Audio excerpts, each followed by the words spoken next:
a lovely film, isn't it? Will you please welcome Mr. Hugh Grant, ladies and gentlemen. Rocking around the Christmas tree, have a happy holiday. Everyone's dancing merrily in a new old-fashioned way. Good to have you here. Yes. Hugh Grant. I'm excited. Hugh Grant. Look at that. He's a good-looking man, isn't he, ladies and gentlemen? It's like having a bloody mirror there. Hugh, let's get Secret Santa out of the way first here, because you're the last one. You haven't been given yours yet. Here you go. Thank you very much. Let's open this up and see if you like this. Could you do it for me? I don't really get my own presents.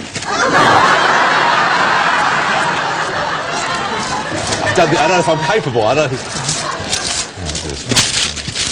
Do we do it all the way, sir? Or just if you don't mind, yeah. Thanks.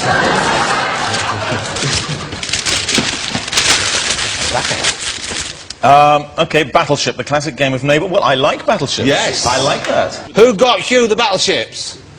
Eddie! Well done, Eddie. Eddie's Eddie. That's a thoughtful gift. Yeah, that's nice.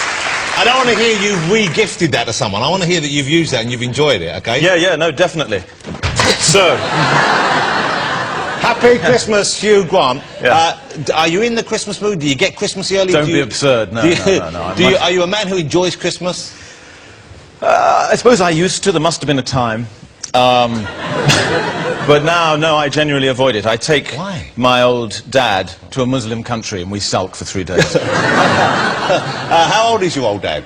He's 83. 83, wow. Yeah. And is he still fit? He's still good to go? He's still pretty active? Sure, he's very fit now because I was worried about him. He likes to play golf, but he was getting old and fat and breathless. So I sent him to my very expensive trainers. Yeah. And he hasn't been to a gym since 1961. And didn't even have gym shoes or anything. So we got him stuff online. And he went, but he refused to wear it. And 2 days later, he was going to the gym in corduroy trousers, normal shirt and cravat. And you see him now, you can go in the afternoon and he's on the treadmill in his cravat. Well, that's marvellous. And he quite likes it now. Is this what you're going to be like? Yes.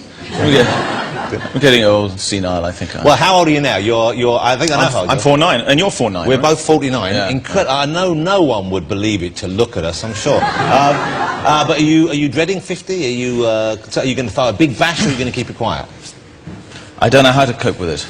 I'm thinking of going to Dignitas in Switzerland and having myself put down. We should have a joint party. Why don't we have a big party together? We have no mutual friends. No. We mix in different worlds. Yeah. But yeah, all right. Well, what's your family history? Because we've spoken a little about your father. Your grandfather was fought in World War II. He was a war hero, I believe. Is this correct? Well, no, I wouldn't say he was a war hero. He was a hero to me, obviously. But my father's family they're all very, very, very military. That's how, Scotland, when I was a young boy, we'd go up there and stay with my grandfather, and he was really old school Scottish. He wouldn't allow us to talk to a German, and we weren't even allowed to talk to a Campbell. He still had, because of the massacre of Glencoe in God knows when, 1690. That's a long memory. It's a long memory. Yeah, but those things go deep. I was taught that as a little boy, and I'm never very nice to Naomi Campbell to this day. What do you do with your time off? Because you seem to, once again, don't take this the wrong way, but you seem to have a lot of time off. Because, because I haven't seen you in a movie for a few years, and you just make one every 2 or 3 years now, it seems. What's going on with you, Hugh? Yeah, if that. Well, I don't know. I'm very lazy, one. Two, there's not, I'm a very limited actor. There's not much I can do. Not many people write those kind of films. Hold on. If anyone else said that about you, I'd take them outside and give them a bloody nose. All right, you've been typecast. This is what's happened. Well, you started off, because when I can untypecast myself. I did it once. I did it, funnily enough, with Sarah Jessica Parker 13 years ago. I thought, oh, well, that's enough romantic comedies. I'll show everyone I can do a thriller. Yeah. So we made a thriller, and 14 people worldwide went to see it. People like seeing you being a certain... But you know what? I think you're a very subtle actor when you want to be, because About a Boy, I mean, often you play the same thing, but About a Boy was a terrific film, and I thought it was a terrific, and dare I use this word, a nuanced performance from you in there. I thought it was a great piece of work. Well, no, I agree. I do like that film. I agree with you. I agree with you. And it's not like I'm desperate to do romantic comedies. I just can only offer anything within a certain kind of tone that isn't drama and it isn't sort of what some people call balls-out comedy. It's sort of just... Yeah. Quite wry, quite English. Yeah, yeah, it's like comedy. And when people write those things, they tend to write romantic comedies. Yeah, yeah. But yeah, I'm sick to death of kissing the girl in the last act. You must love it. Yeah, okay, I love that bit. But I don't love necessarily romantic comedies. What do you do, before we talk about the movie, what do you do with your time off then, in between movies? I mean, we know that you see your dad occasionally. Okay, are you a member of a fight club? Do you knit? What do you do? What goes on? What keeps you Grant occupied when he isn't making movies? I know. What do you do? I wish it was something glamorous. What is it? Or constructive. What is or it? Interesting, even. Well, what is it? Don't be evasive. What is it? Well, it's not much. I get up, I don't need a second-by-second account. Just a broad strokes. Do you collect anything? I collect contemporary art, but I'm very conflicted about it.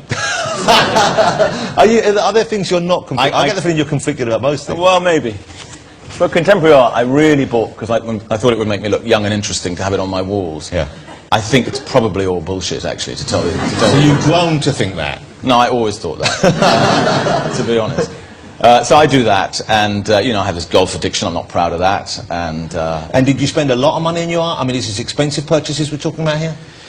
Yeah. What's the most expensive piece of art you've ever purchased?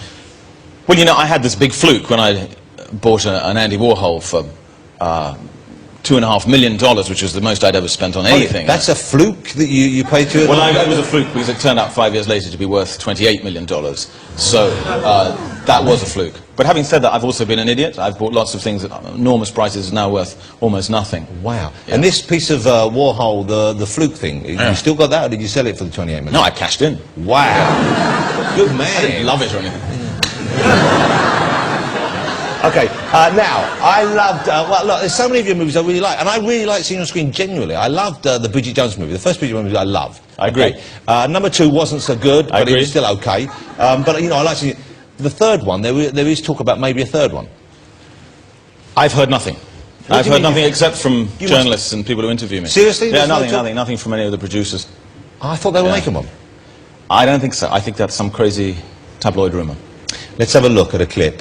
You don't have to watch if you don't want to watch yourself. Well, we're going to watch Bridget Jones? Yeah. Not the whole movie.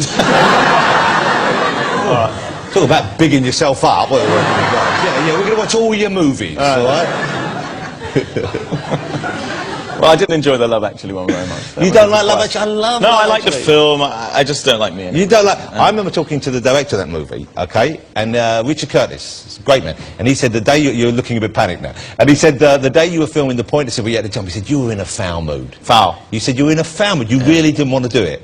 Yeah, the dancing scene. Yeah. Yeah. Hated it. I refused to rehearse it for Yeah, he all told those me months. why? Refused to. Too self-conscious making. I couldn't. I have to be really drunk to dance. And then it's by myself in my panties.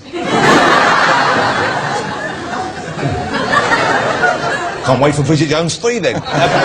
Here's a clip of you in Bridget Jones. This is kind of like a seminal moment of modern British cinema. This is the magnificent scene when you first encounter her pants. Oh, yeah. And I'd forgotten how your hair was back then. Do you remember? Very like yours now. You be the judge. So look at this.